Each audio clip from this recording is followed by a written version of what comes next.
ये देश की आज़ादी का पहली संग्राम शुरू हुआ था और अंग्रेजों के अत्याचार के खिलाफ सिद्धू कान्हू, चांद भैरव, उनकी बहनें ने जो इतिहास बनाया है वो अपने आप में अमर रहेगा। लेकिन दुर्भाग्य हम लोग का ये है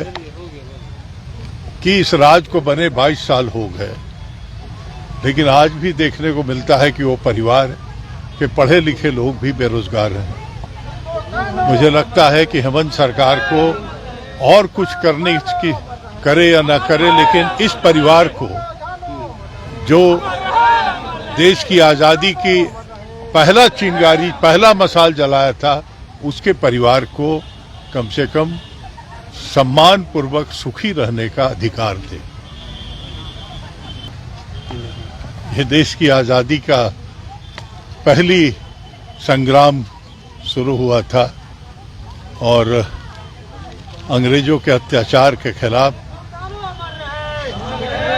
सिद्धू कान्हू, चांद भैरव, उनकी बहनें ने जो इतिहास बनाया है वो अपने आप में अमर रहेगा। लेकिन दुर्भाग्य हम लोग का ये है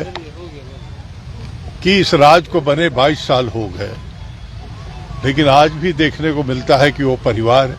के पढ़े लिखे लोग भी बेरोजगार हैं। मुझे लगता है कि हेमंत सरकार को और कुछ करने की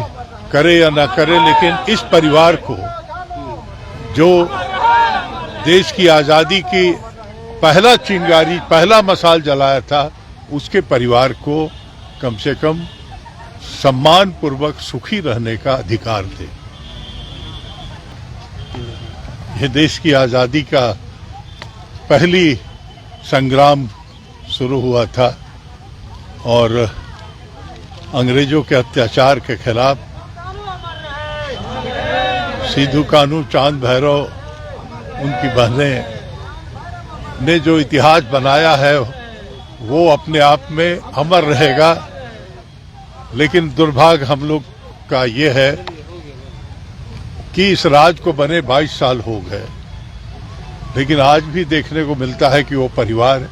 के पढ़े लिखे लोग भी बेरोजगार हैं। मुझे लगता है कि हेमंत सरकार को और कुछ करने की करे या ना करे, लेकिन इस परिवार को जो देश की आज़ादी की पहला चिंगारी, पहला मशाल जलाया था, उसके परिवार को कम से कम सम्मान पूर्वक सुखी रहने का अधिकार दे।